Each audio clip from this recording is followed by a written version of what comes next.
de capacité manoli bisamaya. Zale kine capacité manoli bisamaya.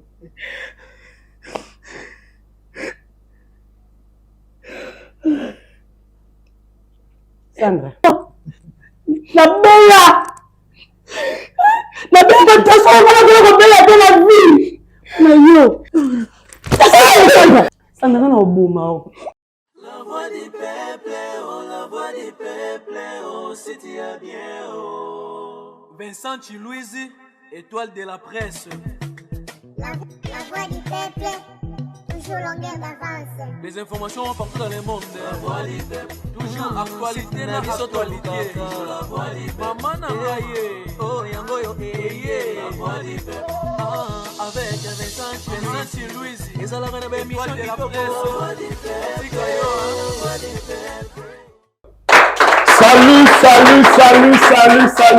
Salut. Bienvenue, chers amis téléspectateurs, dans votre émission Vérité en face, la chaîne Abisso, la voix du peuple.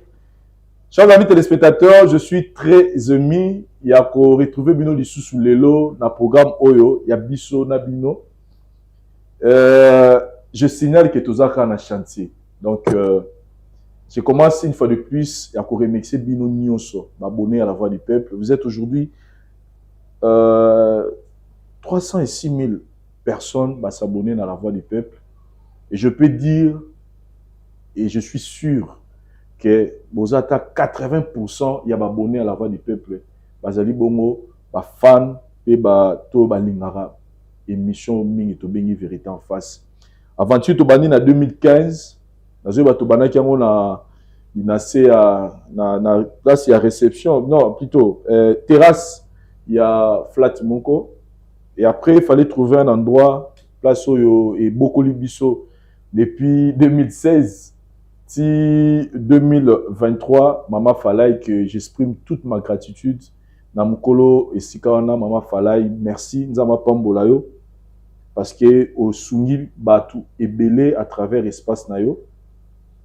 Mais c'était un souci pour la bande de belé. Au batala que émission me disait toujours Vincent, émission les Akitoko. C'est là mon plateau à Kitoko. Je pense que Auto Sali Awa, et ça a moyen de bord pour que tu présentes Bino et émissions à la vraiment na couleur à Kitoko. Et je signale que nous sommes en plein chantier, c'est-à-dire que nous avons l'émission, nous avons besoin de lumière, nous avons besoin de caméra, nous avons besoin de déco, nous avons besoin de micro, nous avons besoin de bloquer ou embellir sur le plateau pour que l'émission et continue à vous êtes tellement belé, vous komelinga, vous benginga, et ça va nous surtout basilike linga balobi otika no vérité en face. Naïf sagi bino que natiki vérité en face te, ezaki to azoro luka esika to no luka to sala plateau ya kitoko. Donc plateau yango to sali pour vous présenter cette émission et merci na mukolo lopango oyo, mukolo esika oyo. Et je suis pas permis à autant à commander la télévision. Merci pour nous avoir offert cette maison pour que tout ça la plateau na biso. Merci na mutunyo so oyoyo ata la rémission na ngai na la voix du peuple parce que car no ta la wana yango tisali kelelo tout ça la auto sali et merci particulièrement na ndeko na ngape moko moye pe na tanga pe comme on a exaté pour votre contribution parce que vous avez vraiment contribué activement pour que loko ça la malelo et merci na FBT agence oyo il y a transfert de fonds. Il y a Ndegonabiso et Paul Fiki pour na maman Nathalie parce que Binope va contribuer activement pour que l'Okoyo ait à la réaliser. Et na PCP merci d'avance na bandeko tout après mission pour me dire Vincent, je vais contribuer pour na œuvre o. Vérité face zongi par rapport à Nenge Bosenga Kibiso. Et là nous avons aujourd'hui un cas où toko traiter les lots mais on se retrouve juste après cet élément pour que tout ban émission la mission. Merci.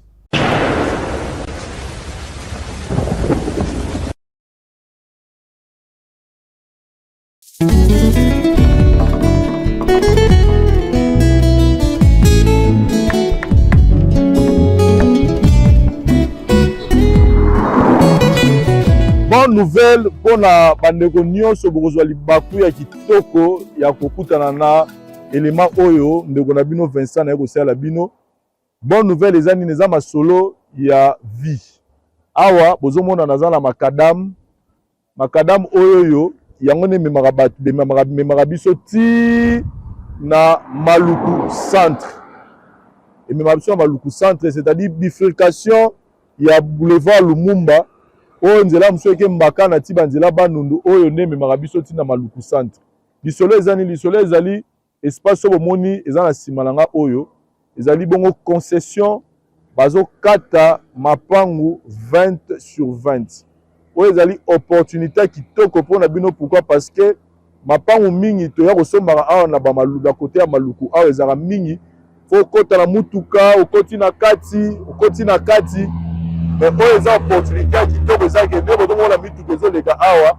Donc concession na biso ebandi kaka na makadam oyo tokokatisa na dari mpo tomona yango bien. C'est-à-dire concession na biso ebandi na makadam oyo. Donc nde toza awa ebandi awa tokitango tina sekuna meko kitango sekuna ya sango kitoko nango eza ke toza peka na makadam. Donc toza eza arc. Donc arc nyonso wana epesi etali makadam ekiti sikoyo ti na seboye 20 sur 20, $4,500 américains. $4,500 américains aujourd'hui le pango na yo 20 sur 20. Bandeko mingi bakoma koloba ngala osoma le pango la Maluku na yo novana la Maluku te. Botala erreur bosalaka. Lelo investissement eleki mabele ezate partout dans le monde. Muto akosoma le pango na yo $4,500 awa. 1 heure du temps ou 2 heures du temps après, soit le gars teka yango oteka sous 4,500 te. Alors que mbongo yo bomi na banque, soko 25 ozaki 4,500, sur les compte courant, après une année okuta yango ekomi peut-être $1,000. Sur les compte épargne, peut-être babakiselo $10. Mais awa kaka 1 heure ou 2 heures du temps pour sombi mbala moko bénéfice ekomi yo parce que eza pe na cadre investissement. Donc pona bandeko baza na posa kotonga bandako na bango ya ba rêve na bango. Parce que lelo qui chasse ezo fongwama. Pourquoi pas kotonga ndako ya rêve na yo nengo lingaka lupango ezala? Pourquoi pas koboma mbongo na yo na mabele parce que ebilobi nini ekozala te? Et surtout que les espaces sont déjà développés, bandeko mingi bazala bandako awa basi batonga courant mai makambu tout eza kitoko makasi. Donc awa tozali pour na ba contact nyonso bureau na biso ezali bongo na commune ya Lingwala. Na avenue Kalembelembe numéro 256. Botunika la flat hotel Tenazia. Donc ils sont non loin ya commune ya maison communale ya Lingwala. Donc boye wana bokuta bandeko bazala pona kopesa bino be explication lisusu bolingi to bobengi biso na nzela ya téléphone na ba numéro oyo bomoni toteli bino na se. Visite ezali bongo chaque dimanche na charge na biso bis ezali wana pona boya ko faire visiter bino esika na bino. Ndeko welela parce que awa tozaka na 229 parcelles ya pamba. Donc 229 parcelles à Pamba neza awa na kati ya concession oyo eza opportunité pour nous parce que oza tout près ya makadam. Donc makadam ozomona oyo soko continuer tout droit au keti na Malukuville. Donc toza Malukuville eza mwa musika na sika biso tozali. Welela ndeko siko zali na poto partout même na Kinshasa awa yaka kosomba mabele na yo tonga ndako na rêve to yako bomba mbongo na yo na nzela mabele po lobi yo ka bando ko bénéficier. Donc pour plus de contacts na lobi bo benga biso to boya na bureau na biso.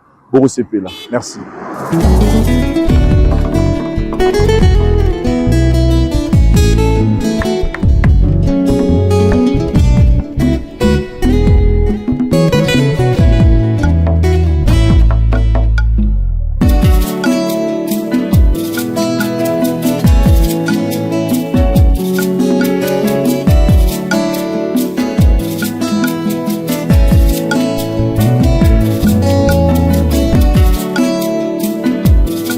Un élément très important, la ngaki na bakisela bino ezali ke ba mapangu nyonso eza awa eza déjà ba parcelle cadastrée.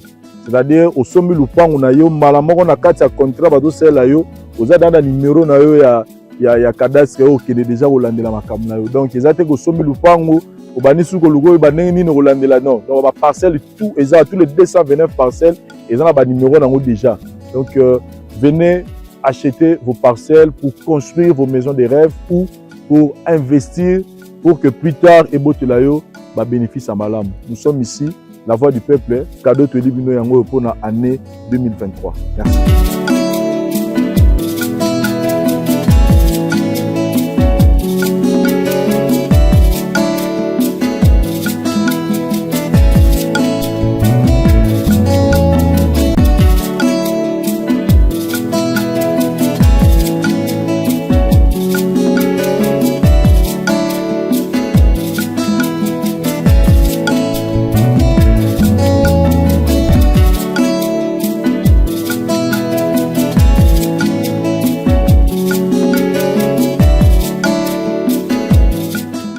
Voilà, chers amis téléspectateurs, pour vous rafraîchir un peu la mémoire par rapport à la situation où il y a Soukato Salaka, tant aux aïna nous na Maman Falai, la situation à Papa Prince. En tout cas, je suis désolé, il y a qu'à informer Bino que effectivement, moi, Nazaki, moi, n'a Papa Prince té. Et Papa Prince a si bien choc par rapport à la situation et n'a pas voulu même revenir dans notre émission. Parce que c'était une humiliation pour Naye. Et il y a trop de choses qui se sont passées après. Et on voulait vraiment, tout mes carosons dans la situation, on me vit la gravité na ninge. Ma kamango les cas qui, moi, carosons et l'ango qui suscité. Aujourd'hui, tous dans la situation, il y a Donabiso Sandra. Sandra a coupé les mobali. Au moment où nous parlons, dans le temps normal, tu peux regarder Sandra dans l'émission Vérité en face, vie situation à Zanango. Mais gravité à problème, est dit que Sandra est awa. Il faut tout aider Sandra. Tout bani déjà pour aider dans le premier pas. Mais situation à Zanango, il faut avouer la vérité. Avant de tout passer dans le hôtel Bobsek, tu sais qu'il y a un courage. Vu la situation, Bisso poto aider, il faut d'abord vérité yebana par rapport à la loi, il n'y a pas Bisso Franck. Donc, quand ça sent dans l'émission de Bisso pour que tout soit net, qu'est-ce qui se passe? Merci.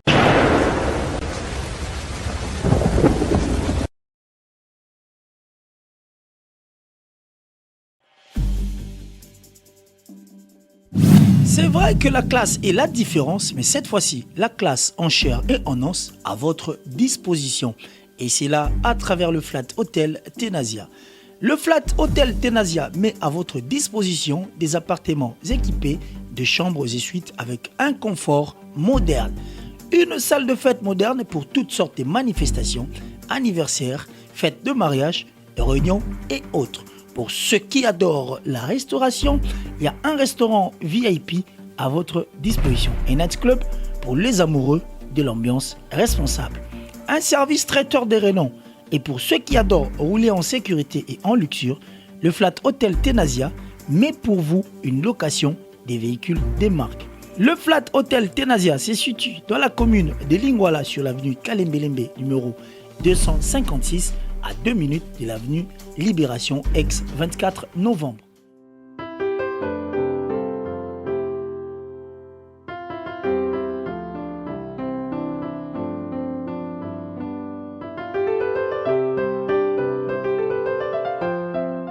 Le Flat Hotel Tenasia, la classe, la sécurité, l'assurance en chair et en os. Voilà, nous sommes de retour dans le plateau Nabiso pour nous voir Maman Nabiso Sandra. Oyo na utuluba toza na mama matanga toza na mama pasi mais maman Sandra na choité il faut aller à la télévision il faut aller plutôt aya kosenga aya koloba vérité moko ils ont concerné tout le monde est proche il y a famille naie maman Sandra il faut de plus mes condoléances et bonjour. Bonjour papa. Maman Sandra de to sola qui avant monsieur banda to loba qui toza na yo to za ko exposer au thé mais plutôt le barano ce comme la rabiso ils aura pas seulement servi biso comme des leçons mais bande comme émission ils allaient émission to évangélisaka à travers makamo bato ba okuta nango et le rôle expérience à vie était à bande comme peut-être nan ba koyi na libulo yo koité c'est difficile mais tous en la choité to soutenir yo de to lobby mais to suite au bandi na yo tina suka pour que obima likambo Tonito eba eloko nini ebengi Mama Sandra na émission na biso. Merci papa pour la parole. Ozoma makasi vraiment parce que toza na choité. Le beninga na biso oza. Ok, mula ite no katakaka.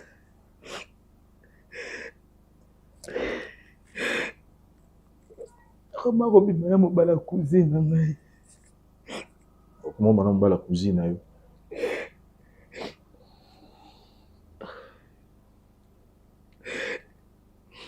Mobala cousine. Ebadaki nini po ba mebana mobali ya cousine na yo? Ezali na circonstance ni au moment madame ba la cousine na yo. Mobala cousine na ngai. Babala na cousine na ngai.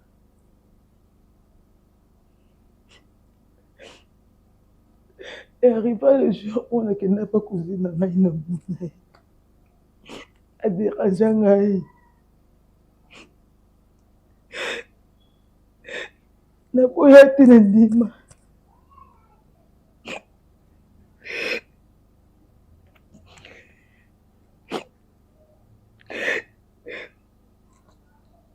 Na tukumo bimana ya zulanga ndako tukumo ba njili.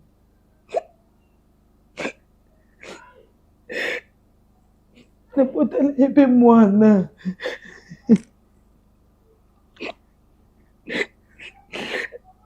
Eza grave no ebisa babala makufi. No ebate.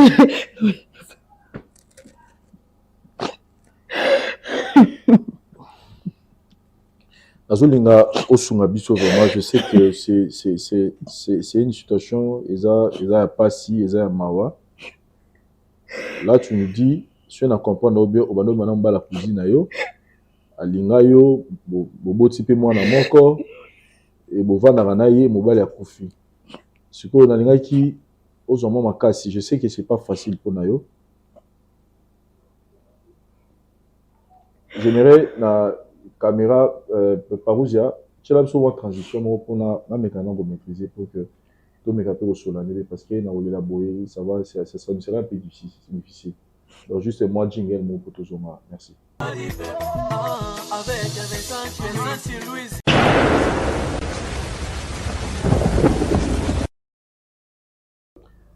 De retour na plateau na bicho pour na continuer situation tous en angoa. Il nous fallait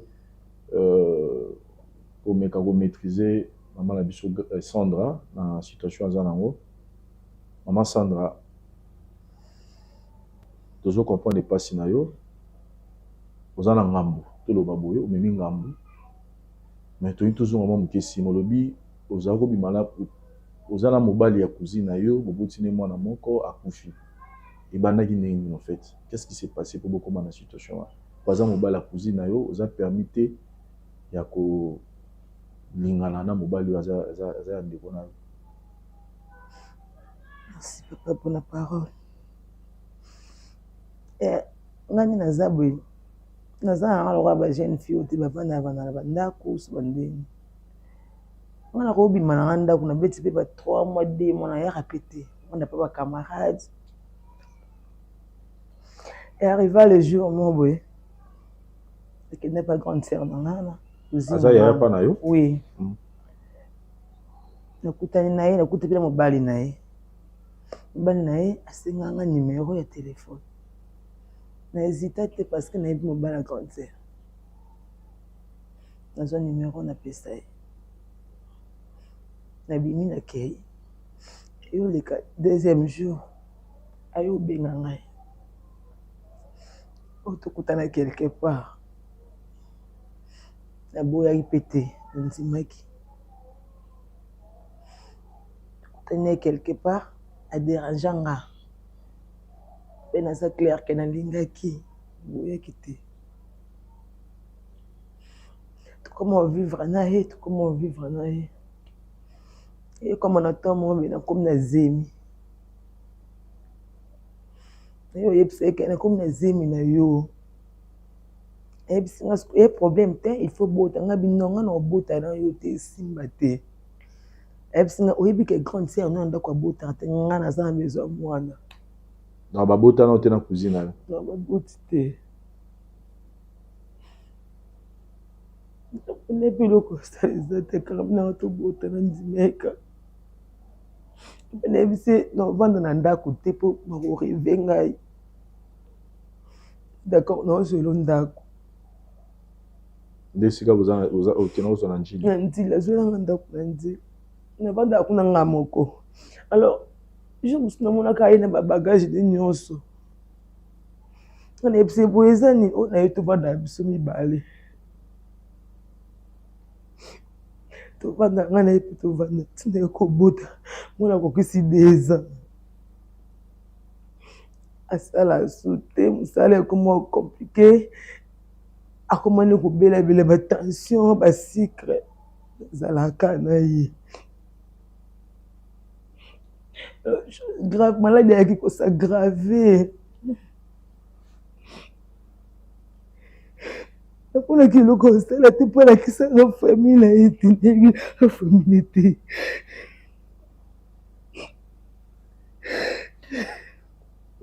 C'est quoi la situation tolo baboye. Depuis bozo vivre na ye, vous comment moi c'est en bali donc solo bilanga ki na bilamba pa na yo, c'est que akita akabona na cousine. Oui, akabona na cousine. C'est quoi famille na cousine na famille mobimba bayebi que okomo bima otia boma libala cousine za pa va na yo bayebi hein. Bayebi te na expliquer ne maman langa. Maman lo ba noni. Maman de c'est l'autre le quand la couple c'est mi na bota kaka.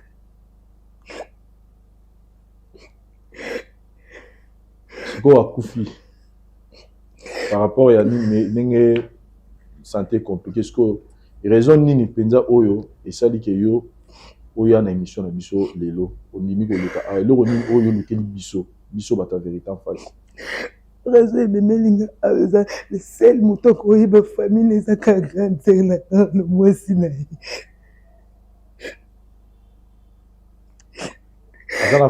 Azana famille penza makasi tawa.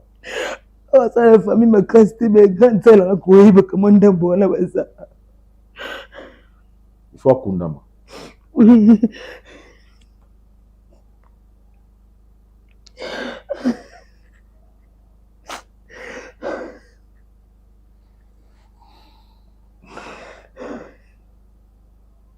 Attention à comprendre, il faut tout bien grande sœur na yo. Oui. Aya awa. La zélé. Ok, oyo ba vérité. Oui. Oya aider oluka famille na ye.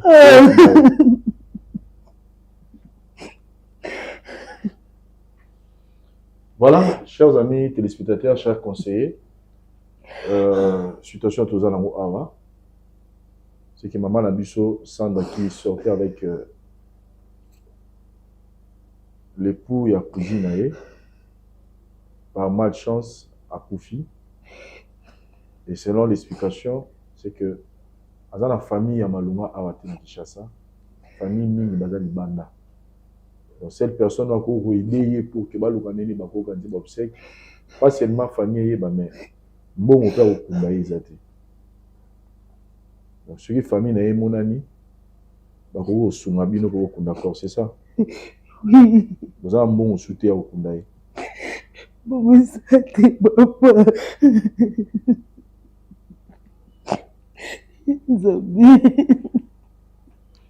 On se retrouve juste après le Mao Potolukane Minto Kota cousine pour que tout soit donc on a vu ça moi c'est que papa n'a vu ça mon monaï et puis marakimia. Merci.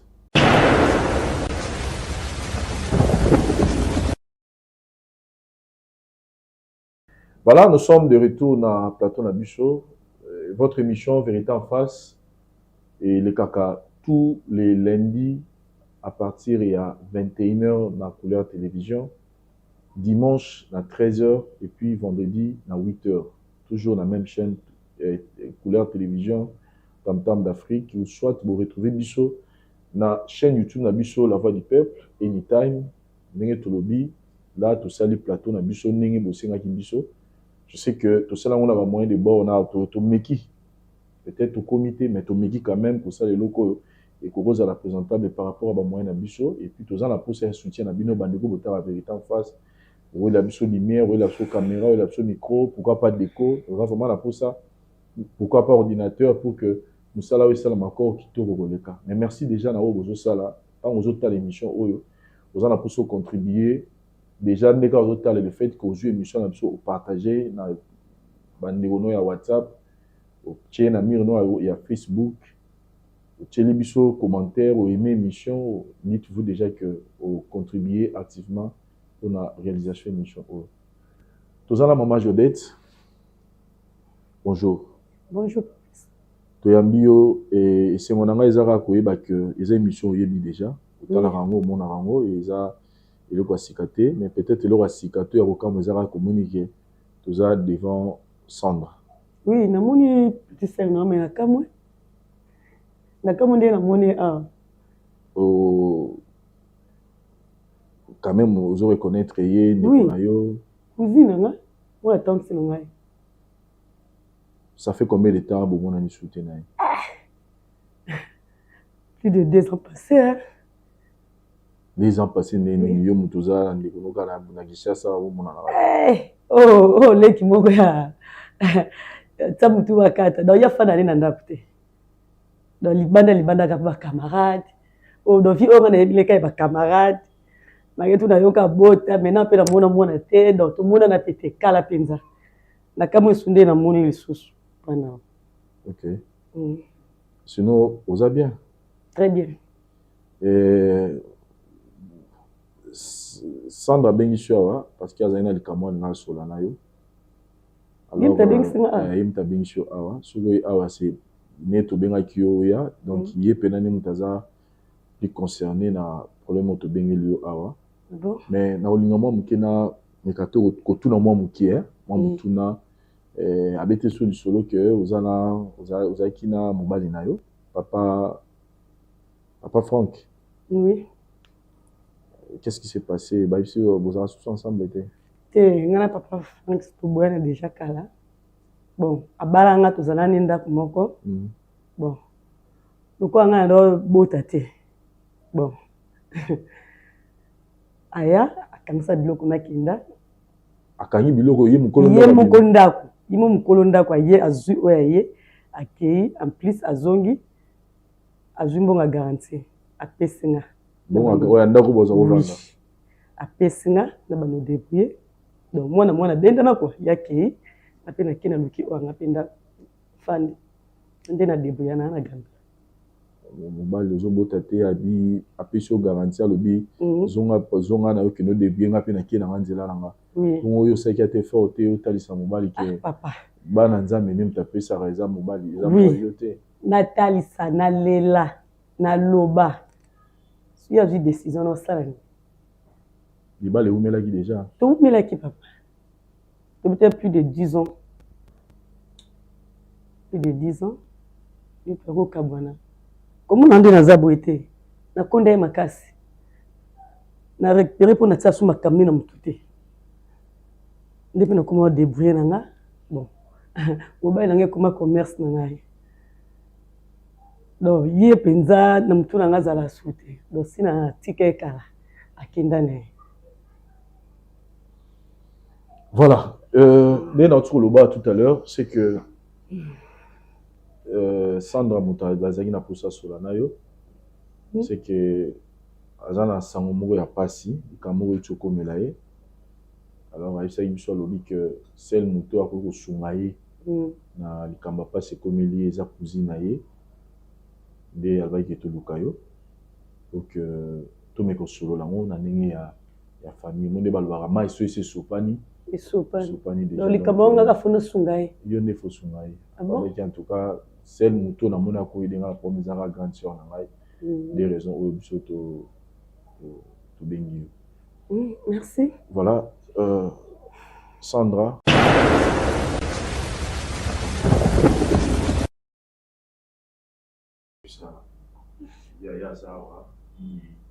Mais pas que s'excuse, mais non, mon azolé la même mission était. Mais Sandra Zani, oyo bengslinga a famille. Donc, likambo yango foka nga na yo. Ya ndeti likambo nini? Okanga muna ko sungu famille te. Pour nous muna des choses olela.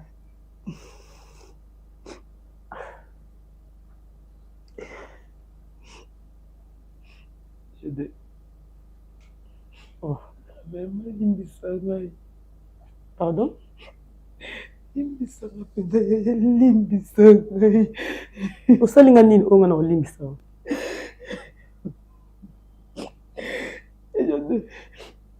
Oyo kala bota, oui na bota.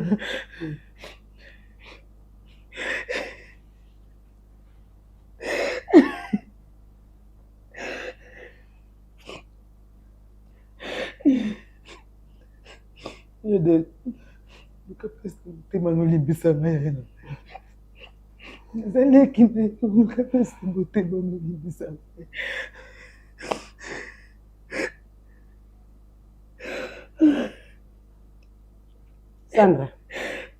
Sandra, na limbisa yo.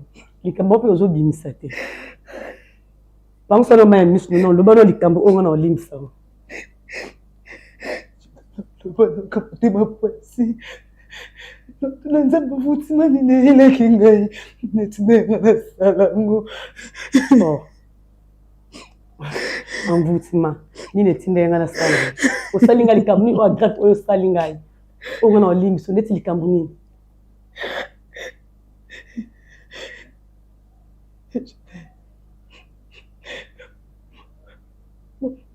Longa botana. Ça va fra.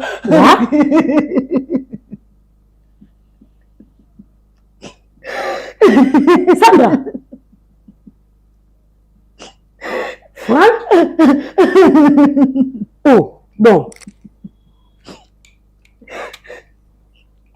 Mobali onga na yoka oyo bota na ye. De Franck. Pardon yaya. Bete. Kusama bete yaya.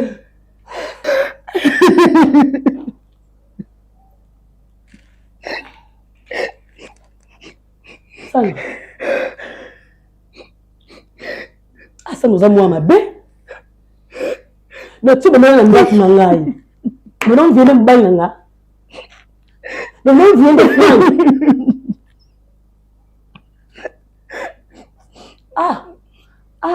Zambi. Jabuti ya nini? Je n'ai chose grave.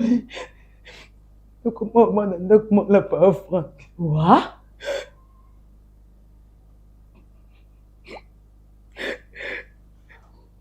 C'est pas Franck qui t'a enda kuna auto comment on va ndala.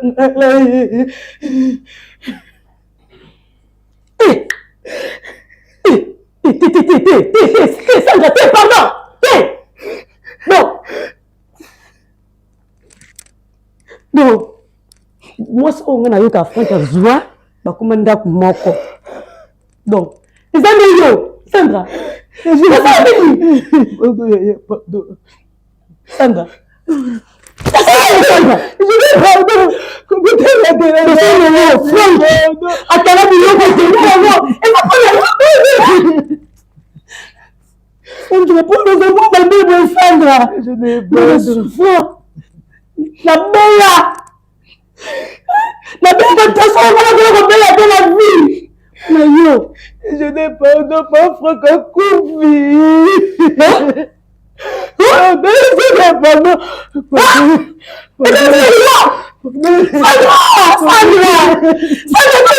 Sandra. Pardon, s'il te plaît. S'il te plaît, pardon. Sandra, on va là. Sandra. Oui, Franck. Oh, oui, Franck. Mais oui, tu me l'as crié, je n'ai pas vomi.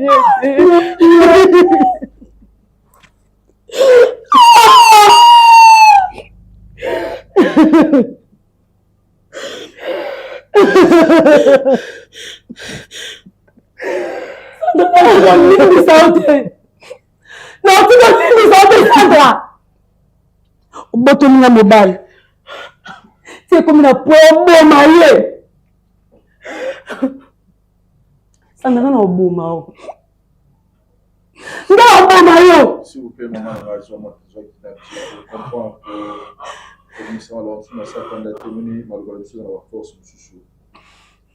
Sandra, tu peux le mettre indeko. Tu peux le mettre indeko. Mobali mbongo. Omolo ko boto ni mobali. Na ko bomba yo na tiko ni biso na vina ngai. Maman.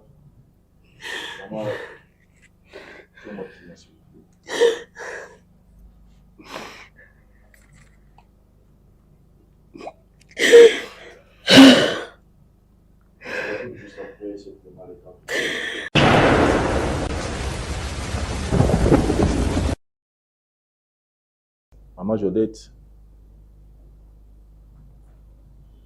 je comprends les passes dans les années mutuelle. Mais situation où ils ont ils qui est dans mutuelle, papa Franck a la mort. Et pour le moment, il faut condamner. Mais situation où il y a qui représenter Bichot, ils ont qui a mutuelle bas sur la montée parce que moi il a tiré à Koufa, mon salaire les a sauté, après même t'as secret. Attention, si Emimi na liwa. Sikoyo, yé ayebi famille ata moko ya mbai na yote. Parce que c'est une explication na famille mbai lo bazana ngi banda. Awa bandi ko pena bazate. Donc, muto ope sata sangwango ezayo. Muto ope akoki ko sunga pour kia kunama ezayo. Na sens ki yebsa bandi ko na ye. Situation ningi eza awa pour que toluka okanze bobsek na ye papa Franck pe manakimia parce que yo ni mutu oyebi bandeko na ye yo no toza contact na bango pour papa aza mwa mabe ko sanga ya na ebwete ebi bien ke na bota na ngai te oui nzambe mutapesa bana so na frère na mobile na MC ngai na bota na ngai ta ya domini mobile na na ndaku akia boti na ye to suki wapi kasi luka famille dans la famille na bango te maman papa na ko lakisa yete na asalinga te eza mambo ya kolakisa yete eza mamusko ya kokunda papa Franck problème eza ya yete tu connais miso problème toza na moi eza sous problème na yete parce que moi je l'avais demandé situation eza nini na yesu so que non ba su na mbongo te ba tie na mort déjà ba je ba ote ba na nini parce que même famille na ye ti ba vani ba ombale alakisa ye mutu te mais yo oyebi famille des raisons pena o esala que to lukayo na ko lukayo il faut d'abord asengo bolimbisi ya makambo asali mais au moins au fond la mutema oyi la kisabiso esika famille ezali o benga famille pe sa bango sa papa Franck asa kufaki et que moi okunda ezate donc papa pozo mona normal te eza normal donc likambo oyo beng slenga awande yangwana na yo kasangwa liwe mobali nanga eza normal apisa kufuna boka nani ya petit sœur nanga ils ont trouvé un normal. Tu sais qu'il est qui nous va s'arrêter bon. Mais bien, on va s'arrêter mais on va bani. Non, mon homme a bien makasi. Siko. Siko pona kokunda mutu. Na kuna hôpital ba vandi sa mutu te poto ze la rato traiter ba conflit na biso. Ndenga linga ki ro bali na ngai. Ba camarade mbali na ngape, ba bi fimo mbali na ndambo oza a. Akelu famille ba camarade ne ba laxer famille. So ka epa na ngai ya na yi. Na laxer no laxer te. Aboya même ko laxer ba camarade vie nenge relation na bino ezalaki. Ah bon? Ezaki relation na bango. Maman. Ni lukela mbo okokundela Franck. Soko te mutema ngai ya na yo. Na kolakisa bandeko Franck, na kolakisa te. Est-ce que obimana ni na famille ya Franck ko ba papa que na lingi ba benga pena mwasi mabe. To Franck aboya ki ngai. Na mona ki famille moko yiko konsenga.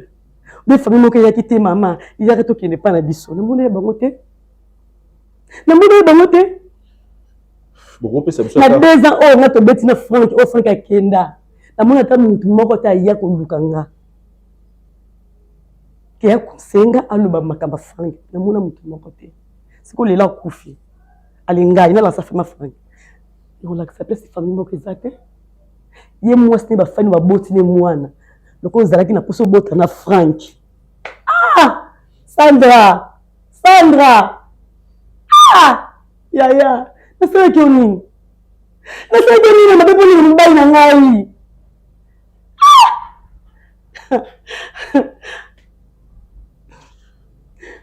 Nana ndeko moko na olakisa te. Loko akufi maboko na yo. Kende pa mama na yo tata mwasi na nga. Okunda Franck. na mbongo moko te o ngala ko bimisa na somme la franc ta chemise ba kunde zate papa na lela na kota ba jeune pona libala langa moi so alinga mbali nanga atikila mbali nanga poto bali na vie à passe tili na komela na bezuye moi so o lelo amoni senga passe ezaka petit soeur nanga non ni c'était situation toza nango eza nano ya kolimbisa to te. On vous comprend qu'il y a une mission na biso limbisa na kosi vie toza nango pardon ezali loko ya malé mais to sengi ngo na temo to sengi yo au fond la mutema ou la biso to pesa biso ba contact ya papa fond qui a famille na ye pour to benga pour na moni posa d'accord naza d'accord oui ozali d'accord papa na moni kunze non nde na fala na pesa nde mutumba kasi s'il vous plaît na pesa nde mutumba kasi mama nakende na lingi osunganga pardon na ko sungo peti na osu na moni nakende osunganga mukie kaka le sege ne bengela na a pour limsa plus sérieux pour makamba franc nda kufi ozo comprendre la situation toza na moté toza na situation oyaye makambasa liza mabe makasi mais non linga s'il vous plaît oyo kanon toza na pasteur mo alinga epsoli kamo s'il vous plaît maman décision non na boité mais oyo kanon pasteur alinga le kamo quoi. Chers amis téléspectateurs, tous on va conseiller s'il vous plaît. Malgré c'est chaud, mais tous nous on va conseiller. Merci.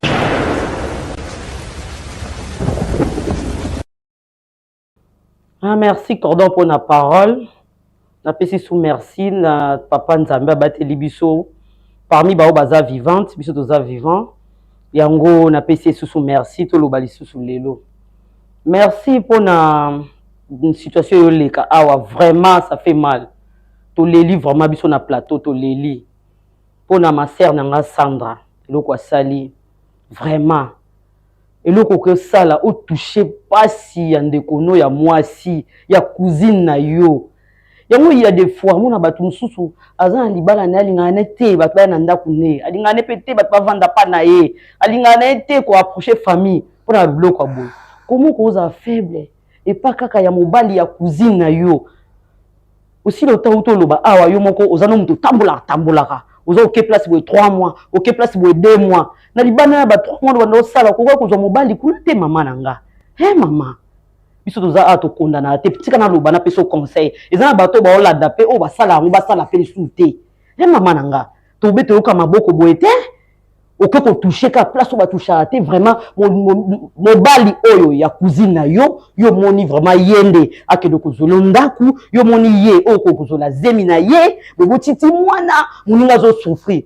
na kamwa bibali bino bozalaka à chaque fois so moi ça abota te bozana nda bovandi bino bokonda na ka souvent moi si azobota te est-ce que vous voyez que muto pesa ba des nzambe nzambe muto pesa ata temps o sali quel que soit temps boko sala na libala nzamba za nzambe même na 12 ans même na 11e année akoko pesa mwana nzamba pesa mwana moment o ya lingi apesa te po bino bo sali jeune soit to sali boy o koti prière moko boy apesa ka na volonté na bino nzamba sala likam na volonté na emoko siko tala lelo oyo ko problème oyo zui na minute o eza grave on a problème sérieux ma chérie siko oyebi famille mobali te oyebi ta camarade mobali moko te ovanda na mobali moko mo te libala to bi pesa valeur ko basi donc mobali mo azuyo kaka cha place mo boye au monde na camarade nete au monde na famille na été au considérant pe libala non asakani na yo ta niveau sakani na yo ma chérie na côté la été la minute toi na problème sérieux to kunda mutu azana mort.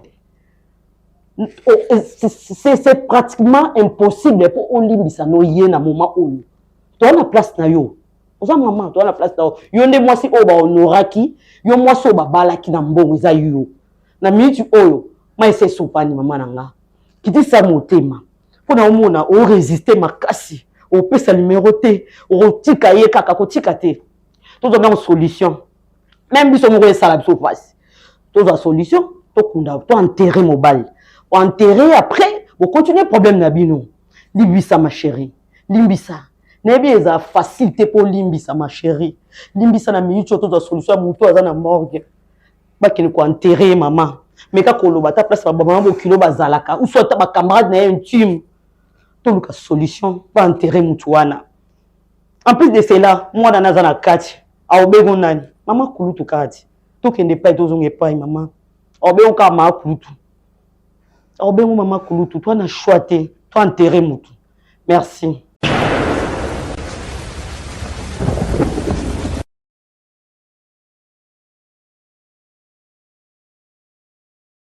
Merci Cordon pour la parole. Moi te pena binonyo so au Bolandara biso. Et ça dit tant un belé main. Et c'est mon abisso exact de l'eau. Tous les sous liboso na bino. Na situation où elo kona koki koloba na basi na no biso basi to sala ka ba erreur et belé vraiment.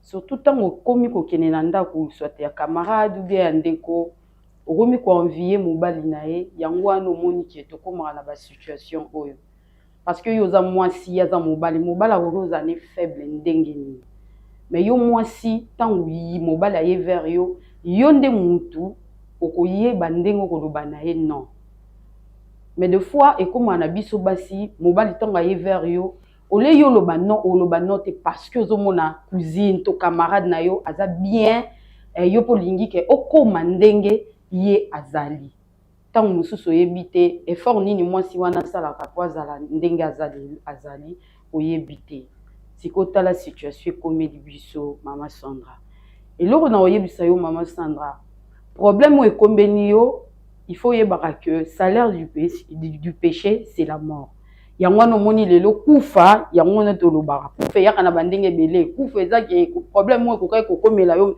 tant musupe mobala kokai kokufa te mais problème mususu ndenge komelo plus grave tant mususu na zemo ozwaki kokai pe kokufa mais lelo sikoyo tala omemi ngambu ya makasi mobala bato akufi Maman Jadel elo na osenga na yo toyebi Sandra sali mabe dans le quoi ndeko na yo makila o ezo coulé na epa na yango wana eza pas Sandra donc akokai ko sala eloko wana te mais biso toza pour Sandra te elo tozo senga yo kaka opesa adresse ya famille ya mobali wana po bakunda ye poso bakundi ye a molimo ne epemi na kimia comme ça bino na sima nde bokoyeba ko traiter likambo yo na famille.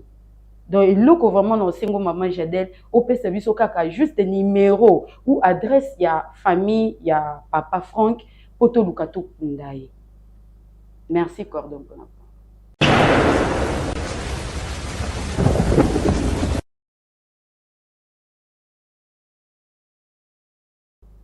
Merci Cordon pour la parole. Devant vous, c'est l'évangéliste Serge Kabadi Tombabou. Qui passe dans l'histoire où vraiment est touché vraiment. Genèse chapitre 27, le verset 12. De là, il y a la maman Sandra. Maman Sandra. Jacob, tant que maman bengiye, pour basala où il a qui l'issumba qui ne kokosa. Jacob bazoye bisa maman. Maman, c'est vrai na okene papa au monde mais yo za plus pour ça papa pambolanga mais yebaki. Maman non que ça eza lukuta soki na lobiang o eleza li pamboli ezaela ke mabe na ina lobani par là moto tango zo ndima ko kota na kati affaire o eko memo na kati ya liwa o to bengi lisumu parce que lisumu eza mutu ko ezo mamutu pa ke ne ko kufa il faut se préparer na ba conséquences nyonso des fois to négligeaka aspect moko tozo mona ka na sumuki na sengi bolimisi zamba limbisinga attention conséquence à l'issue tika la conséquence raison pour laquelle au moment que David a soumu qui a 5 ans de bolim zamba limisi le mona kufi on remarquer que mutaboti mwana mutu ezo sala te mais si nzambe limbisa nga pona commettre péché nzamba limbisi le mona tika leta wana ça veut dire ba répercussion na nyonso yondo ko sibir so nazongi na sika na yo na mituni tan nyonso ozwaki wana ya koya kobanda na komona mbala batu kokoma na zemi na ye koya kofana na ndaku e bokomi ne penda ko bando miyoka ndeni. Je me pose la question, soki papa wana kufaki te est-ce que yo oninga koya oloba vérité o ça veut dire eloko moko e pousso oloba vérité ça parce que papa kufi mais de là na okita so e pa maman Jordan maman na ina ebisoni likambo eza na kata famille na bino et likambo na été c'est votre famille et na kata famille na mutu aza ciblé makasi za yo parce que yo nde babalaki so lobi na okipete ya makamé mukolo famille na ye koyoka Parce que dans selon loi, on a dit que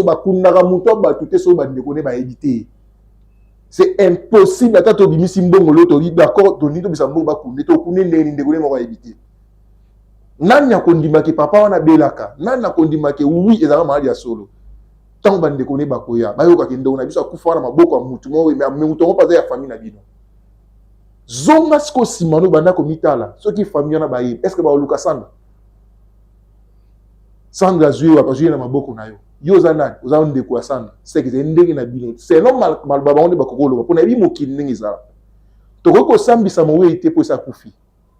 Mais comprends directement que même quand on papa, na ko confirmer mais na confirmer bibliquement que mutu nyonso aluli mbali ya ndeko naye andimi ko bima naye liwa et accompagner bango. Eza o exode azoloba. Ne bino boloba ndeko na ndeko ba abdeko bina mbala ndeko naye donc mbali mo bina ndeko mibali liwe tambola na bango. Surtout so à comprendre ngote. Raison pour laquelle papa na biso de loisate. Conséquence à l'issue. Mais ce qu'on veut garder position na yo, bonne émotion est traitée la situation. La colère n'a jamais réglé une situation. Et Bible les autres dans matière tout péché est pardonnable. À tout péché on et bien comme kabalimbi ça. Trouver espace dans mon thème na yo. Comment on monte le connaître les ambassadeurs, les ambassadeurs famille na bino. Bino ne bobo mu ambala batu. Zo espace dans mon thème no to kuna na muto bato ko na bande ko ne bato kuna ma so famille to traitant mais ata bo traiter mamba famille effet c'est salamaki comprendre que ndeko na nga sanga mabe azunga mbali na boti na mbala ngwa kufi to kuni mbala bato et to zongi na vie na biso normal et nzambo ya limbisaka nzambo ya kata ngo pardonner sika azana na bino pour accompagner. Merci beaucoup.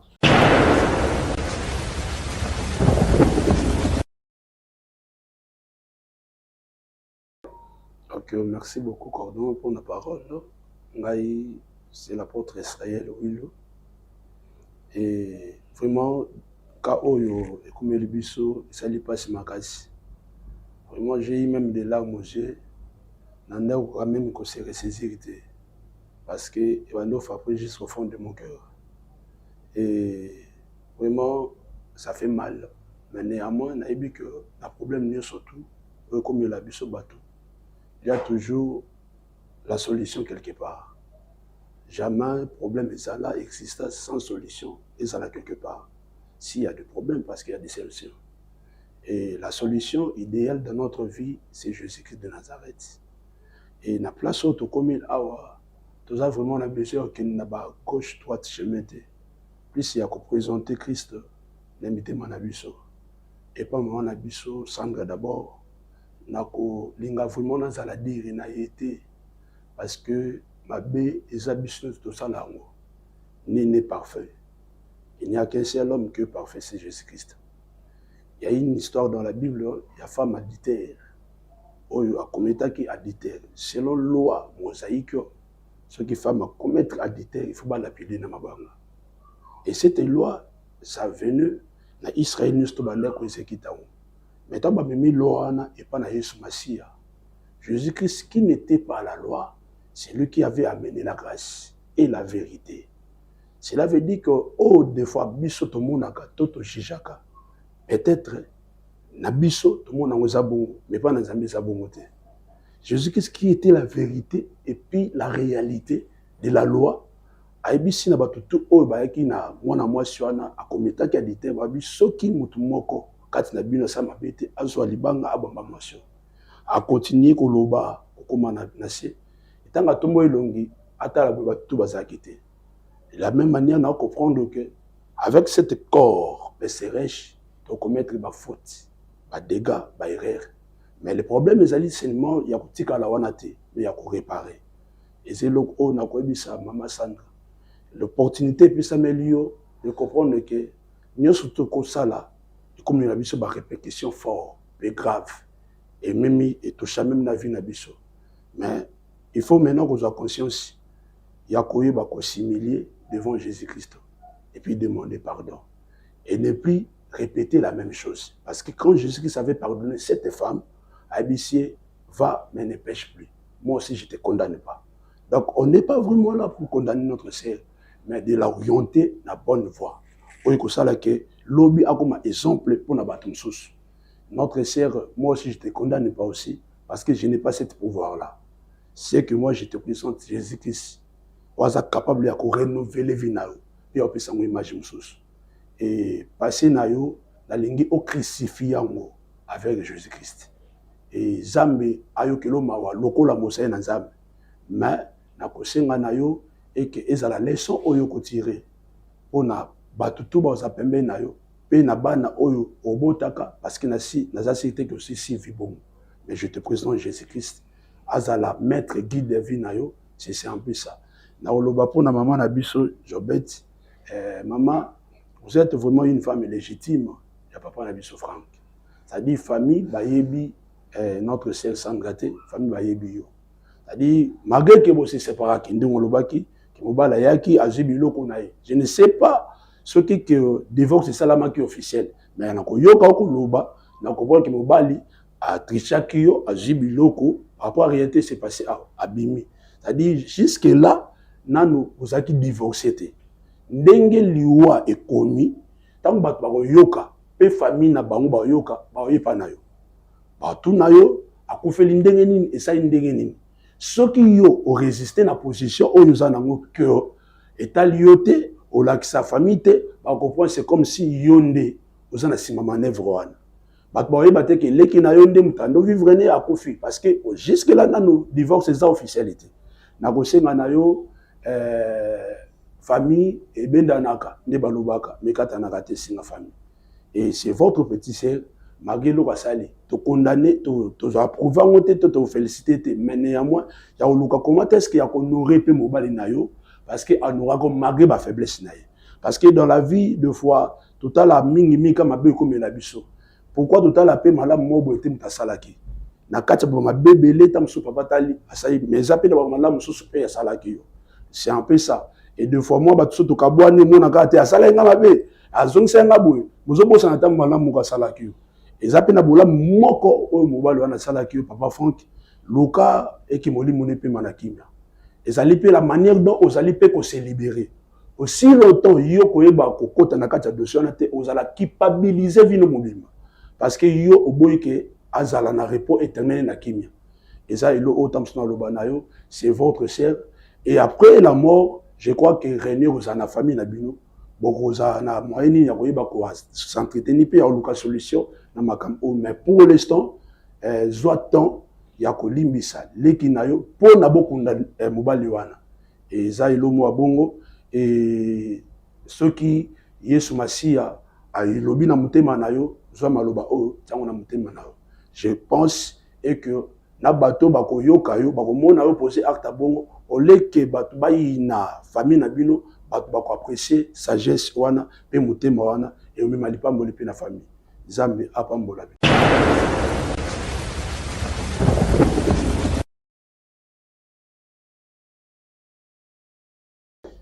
Voilà, nous sommes de retour dans l'émission Nabiso pour nous si ça problème au je salue le pasteur Sony, on dirait qu'il est aux États-Unis. Je salue le pasteur Bienvenu qui n'est pas avec nous aujourd'hui, mais aussi au solo de façon que Ataï nous deux fois à assister.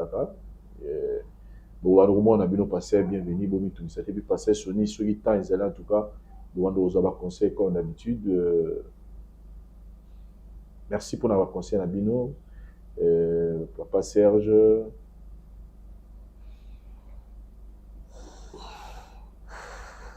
Maman, je vous comprends, situation n'est Isali. Oui, papa fait ça. Ok. Ok, maman, n'a pas papa, n'a pas lobby. Il va conseiller.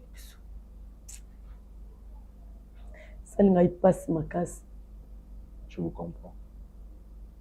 Azala mobali onga linga miki.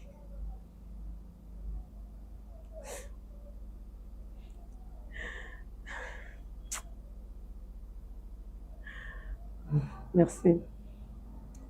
Ok. Non, bien, on a bango. Azala na bunia. Merci. Merci quand même pour nous. Merci vraiment. Pour la famille, on a tika la kaimoko. Les babota bango. bango mosusu basila na kokufa bazala mpe mingi te bazalaka misato atikalaka ye moko epe su loko akufi nazali numéro noko na bango babuyi wana naobenga ye nayebisa ye et puis informer ba camarades na yata mami bali misato naobenga bango nazala nayebi kompesa ba camarades ye nafandaka na okinde nayebisa bango. Merci beaucoup vraiment. Merci pour na oezaki vraiment na biso tozaki na vraiment besoin de l'eau ya makasi wana. Merci vraiment pour na te malamu na yo manifester. Ozaki la seule personne à voir sur ma biso na situation parce que tant aiko contacter nga na biso nga bi mais comment ozo vivre mon bal ozo ata na contact ya moto mo ta mais ko expliquer en réalité donc to ba ki ozali ko la fungula na biso donc merci vraiment pour mon papa Frankie et puis Manaki. Merci. Merci beaucoup. Sandra,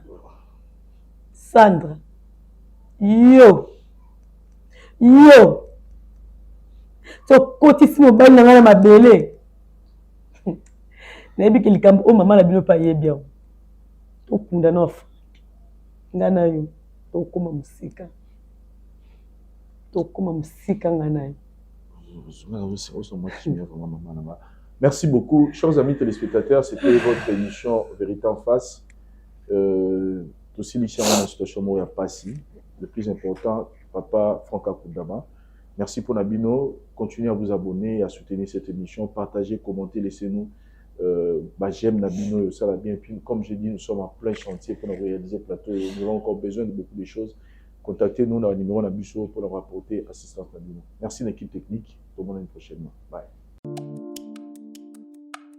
Mbote na biso bandeko, ngai Dr Pichu Tondele, naza pharmacien ya formation, nazui formation na université ya Kinshasa na faculté ya pharmacie et puis nasali ba master na niveau ya université Marien Ngouabi pe na niveau ya Canada na transformation des agro-ressources et puis préparation de cosmétiques thérapeutiques naturelles. Nazali ko œuvre na laboratoire CRMTA ou ezali laboratoire médecine spécialisé na production ya ba phytomédicaments, c'est-à-dire ba kisi ya partie ya banzete na biso ya Congo.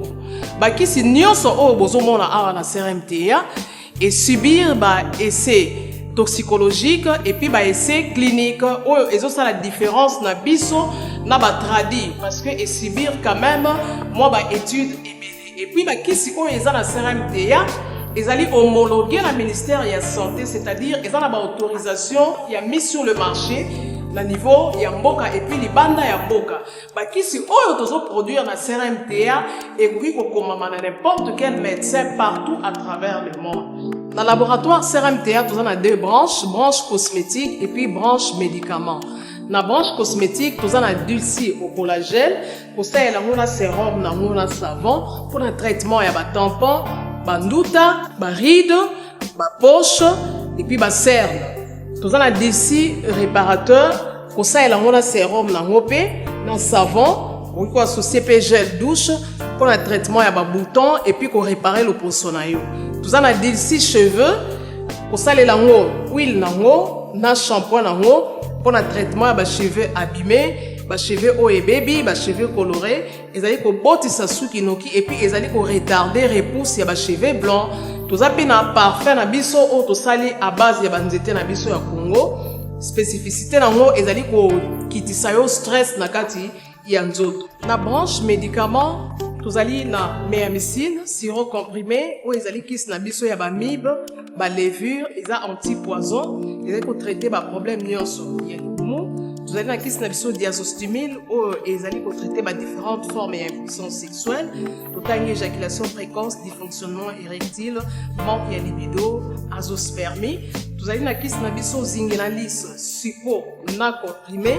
Vous allez traiter différentes formes, il y a hémorroïdes internes et externes, ils allez régulariser le cycle, il y a ma maman, vous allez na kiss na biso sensiphos, ou ils allez kiss il y a malaria, présenté sous forme de sirop comprimé, vous allez na kiss na biso méamycine crème, ou ils allez traiter différentes formes, il y a maladie, ou il y a ploposo, mycose, ou c'est la na makolo ya bana mibali, maladie empêchement palata et pas ya bana, na maladie msou ya loposo. Vous avez des diazolex, ils allaient traiter différentes douleurs climatismales, douleurs ya mokongo, paiement, allergie au pollen ezali pomade oyo tomoli nkombo ya papa na biso Tondele Liazolo. Tozali na Mercine crème ndenge natamaki, tozali na allium oyo ezali kisi na biso ya tension, ezali kotraite hypertension. Tozali na borex oyo ezali kobomisa système ya bapapa, ezali kokomisa yango molai mpe monene. Tozali na menga kisi na biso ya makila oyo ezali kozongisa makila na bato oyo baza na problème ya anémie, quel que soit son type ya anémie. Et puis tozali na tisane Dr Maxon oyo ezali tisane na biso ezali kotraite bamyome, bafibrome, kyste ovarien, et puis basi oyo baza na problème ya kobota. Tozali pe na diabérine oyo ezali kisi na biso ya diabète, et puis tozali na antipoison na biso oyo ezali koneutralize poison na kati ya makila.